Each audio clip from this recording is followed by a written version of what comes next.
All right, welcome back to WMMA Now with your host, Chuck Stevenson, coming at you with a pair of fight announcements out of the Ultimate Fighting Championship. First up, she's back. Jessica Penne returns after a lengthy layoff to take on Hannah Goldy in a strawweight bout set for UFC 260 going down March 27th.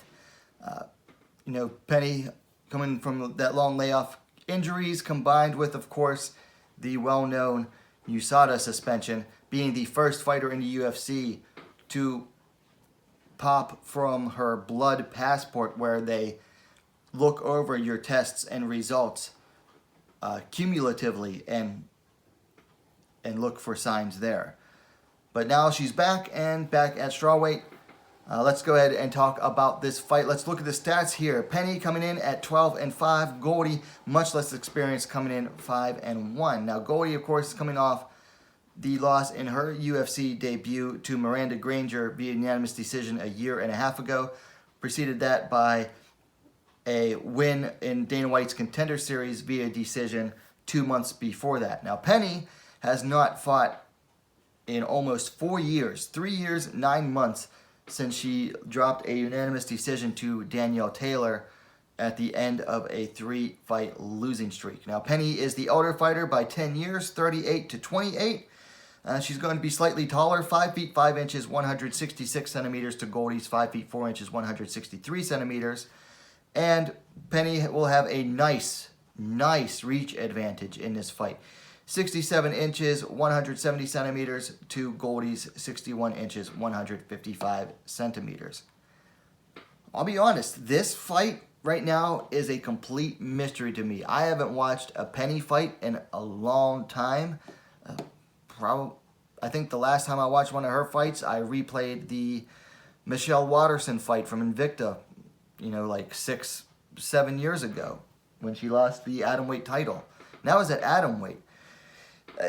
Only time can tell what type of Jessica Penne is going to show up. I mean, she hasn't won a fight in 6 years since she beat Randa Marcos at the Ultimate Fighter 20 finale, then went on the 3-fight losing streak over a nice spread of years. First lost to Joanna Jędrzejczyk, then got TKO'd by Jessica Penne. I mean, she got beat up, 2 straight fights in a row, and then lost that decision to Danielle Taylor. And then came the layoff. Goldy, on the other hand, I know that I've watched both of her Contender Series fight and UFC fight, but nothing. I mean, I know I've watched them, I just don't remember them. So, which doesn't, speak very well for her, because obviously they weren't very memorable. So I'm going to have to do a lot of video study before I can make a decision on this fight. It's just, man, and even the footage on Penne is going to be old. So who knows? I don't know what kind of shape she's in. Don't know how good her training's been. I know she's with Alliance, which is a good gym. It's just going to be hard to tell, what exactly she's going to come in here looking like this. And Goldy, I just, I don't remember any of what she looks like. I mean, I know she's bricked up. That's about all I know. So it's going to be hard for me to make a judgment on this fight this early. Then at Flyweight, we have a bout between Tracy Cortez and Justine Kish, and that's going to go down on the UFC Fight Night, Whittaker versus Costa on Saturday, April 17th. Cortez coming in at 8-1, Kish coming in at 7-3. Cortez riding a nice win streak dating all the way back to Invicta. In the UFC, she's won both of her bantamweight fights via decision over Vanessa Mello and then Stephanie Egger. Kish coming off a loss to Sabina Mazo via rear naked choke just shy of 5 months ago. Before that, had a decision win over Lucia Pudilova about a year ago. So nice win over Pudilova there. Kish, the elder fighter, 33 years to 27.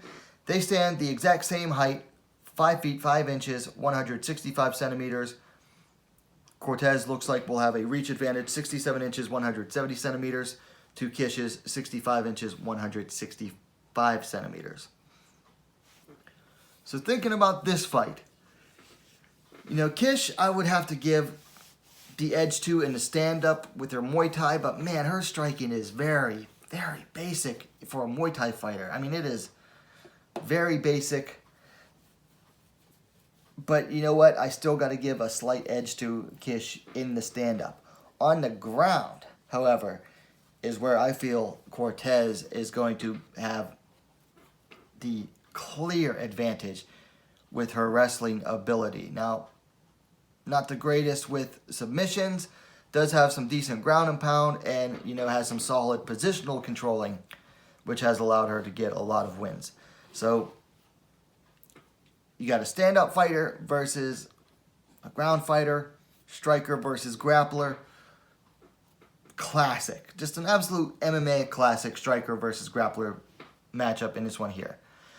Now, Cortez has been fighting up at Bantamweight.